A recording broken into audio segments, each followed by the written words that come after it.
Hello everyone, Ransack Knight here. Um, I tried it. I tried Nightmare Mode, and I did two videos. One was 1 hour long, another was 20 minutes long.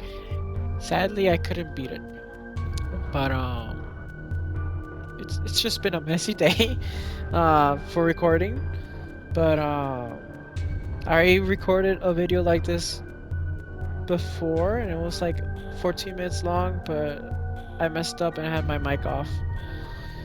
But I couldn't beat aggressive Nightmare Mode. That's way too difficult. Maybe one day I might do it on my own time and get a trophy, and I'll definitely do a post talking about me getting it. But right now, I just want to chill and just go through the extras menu with all of you guys.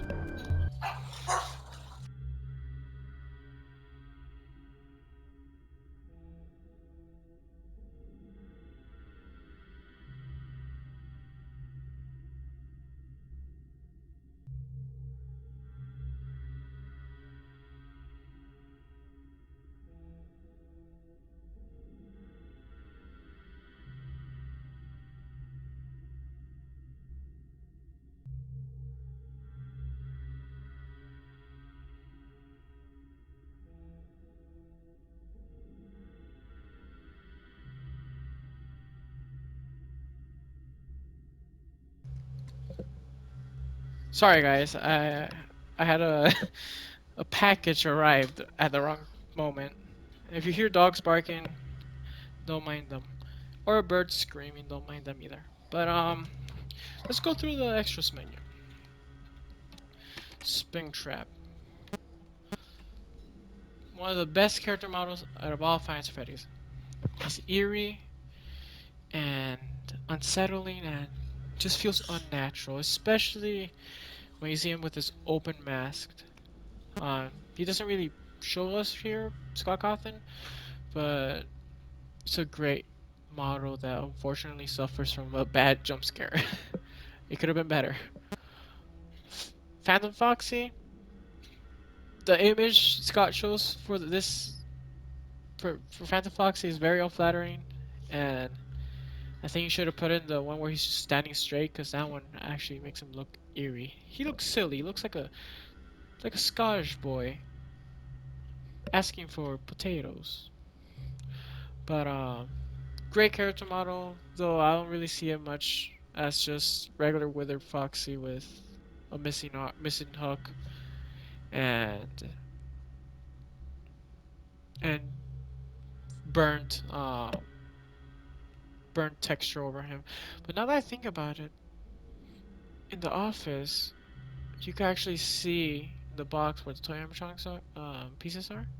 You can actually see a Foxy's hook arm, which that's interesting. Not to think about. Balloon Boy, exact same model as FNF 2, Final Fantasy 2, but without the balloon sign and with a burnt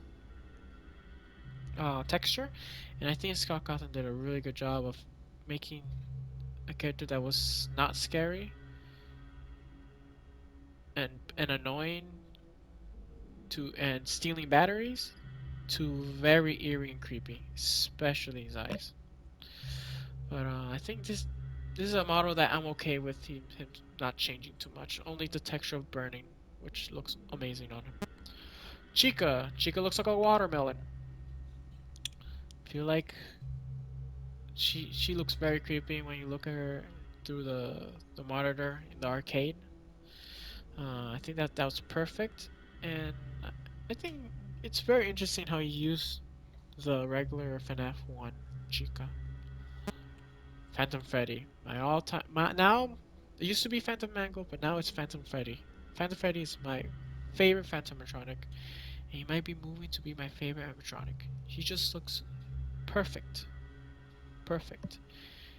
He changed what needed to be changed, and he left stuff that didn't need to be changed. I really like that he doesn't have an endoskeleton. If you could look inside his mouth, he doesn't have an endoskeleton. Uh, I think this might actually be the first time we ever see a withered Freddy model-esque with a microphone. And he just looks perfect and eerie, especially his animation when walking in front of your window. But yeah, he's definitely my favorite Phantomatronic now. Phantom Puppet, absolutely horrifying to look at, especially if you accidentally look at camera 8, I think. I think it's camera 8. And he's just staring at you from side to side. That's perfect. The eeriness from the start of FNAF 2 where you're in the FNAF 1 pizzeria and you're looking around, things translated well, and it's kind of like quote unquote jump scare. Not really a jump scare, but it's a jump scare because when it happens, Springtrap gets you instantly. It's way too long, but another perfect example of a character model he didn't need to change. I do wish he changed a little bit Chica's and a little bit more with Foxy. Maybe even make he could have even removed the bottom drop, but I think Chica needs the most change in all of this. Um, let's go to jump scares first. Springtrap's jump scare. Um, sadly, it's not good. I think Scrap Trap's jump scares way better. But I really, but it's weirdly, amazingly animated, but it's just bad. He kind of just goes towards you and then stops right in front of you. Unlike previous jump scares where they jump at you and they keep going. I really like the detail of the jump scare that his eyes open and he kind of like moves his head in the second one. You can kind of see the inside of his head, his actual head, William's head. Um, Chica suffers the same fate, but due to an effect, the like a filter that's played as soon as she jump scares you, and everything goes black and white and then comes back. I think it's better than Springtraps. um, in terms of like, oh, I didn't see that coming. Foxy's, I can see how you could get scared if it catches you off guard, but if you know it's gonna come, it's not gonna really scare you. Though I really like how he jumps at you, like in FNAF 2. Phantom Freddy being as perfect as usual. Now that I look at it, though, he kind of looks golden. So maybe Scott used Golden Freddy's model, but um, this is a really good jump scare. Especially how this is the only one that actually scared me. I think it's part 4 or 3. This jump scare actually got me good because I didn't expect it. um, Balloon Boys is also I think it's the second best one. Um, due to the fact that it just looks very unnatural and his mouth opens, and now that I see his cheeks are green instead of red. But yeah, those are the jump scares. Freddy's got the best one in this game, as he should, because it's Five Nights at Freddy's. Mini games, Balloon Boys. All these mini games are simple. The only issue is getting them, which it's torture that I would never want anyone to experience. Because you had to do a bunch of different button combinations that they didn't even update the the mini games of using the animatronics to like to get to Afton, and Afton purple guy gets you. They didn't even try to like change the hints to be more console like console related, but especially Mangoes has got to be the worst one to do due to the fact that you had to basically spam everywhere to be able to get it. Um,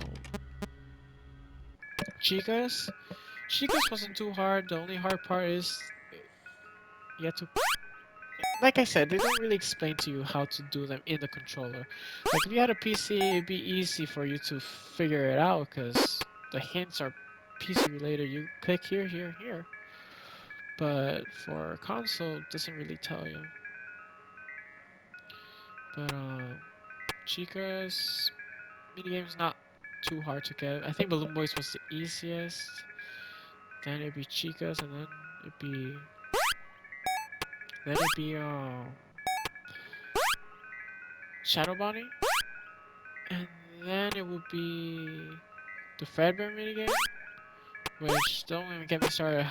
How the heck you're supposed to traverse through all that to give the cake to the crying child? And I think the hardest would be Mango's quest to get. But yeah, there's Chica's party, stage 01, which it's very confusing. Like I said, very confusing to even look for like where to go. But basically, if you want to look for the exit, you just keep going this way. Music's very beautiful here, though. Scott has an amazing thing with picking perfect soundtracks. I think the stage 1 minigame is supposed to tell a story of a victim. Because if you look at an entire, like, full map of the entire level, there's one with a missing child, and, like, the middle child is missing, and another one where the crying child is.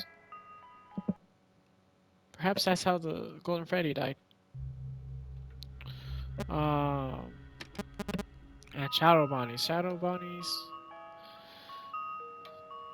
The theme for the song is very awesome. I listen to it and it calms me down. It's very confusing. I mentioned this in the previous video that I didn't record my audio. Is that what if there's already suggestions that Shadow Bonnie and Shadow Freddy are remnant entities.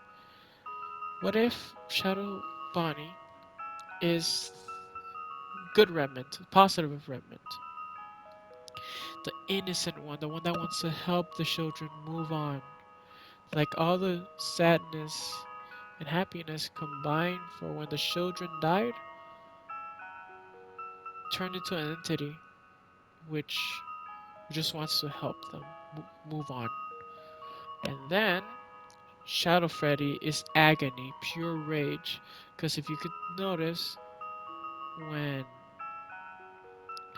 when you do the mini games with Freddy, Foxy, Bonnie, and Chica to get Afton or Purple Guy, and Purple Guy gets you, it's telling you to follow me because they want you to get to Afton to get to him and get revenge. I think it's an interesting theory that came up. Nightmare Shadow Freddy is bad remnant, the evil agony remnant, and Shadow Bonnie's positive remnant. If you want to exit, you basically I do it like this. You can fly, but I like doing it like what the I can't find the exit now. Okay, there you go. Okay, exit. Oh yeah, that's an interesting theory. Thought of. As far as the mini games, sheets. You get fast nights, radar, aggressive, and no errors. And I'll play aggressive. Maybe one day I might beat it, but I don't think I'll ever be able to do it. But yeah, 3 stars. I'm proud of that, and I'm very. This is a wonderful playthrough. And you know what? I'm gonna put it on my boy Phantom Freddy. There you go. Well, thank you all who watched my entire Let's Play of FNAF 3. It was super fun, and now it's time for me to move on to FNAF 4, which on a previous video I think I said I did beat it on Nintendo Switch, except 420 mode. But I just want to thank you all for watching. God bless you all. Especially my girlfriend. I know she's watching. I know she won't watch FNAF 4, which I don't blame her, because I'm also gonna be terrified.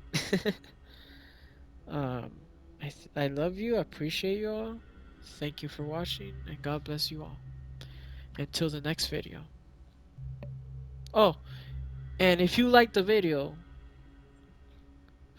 feel free to leave a like and also subscribe. So subscribe and ring the bell notification. But anyways, thank you all for watching, and till the next one. Bye bye.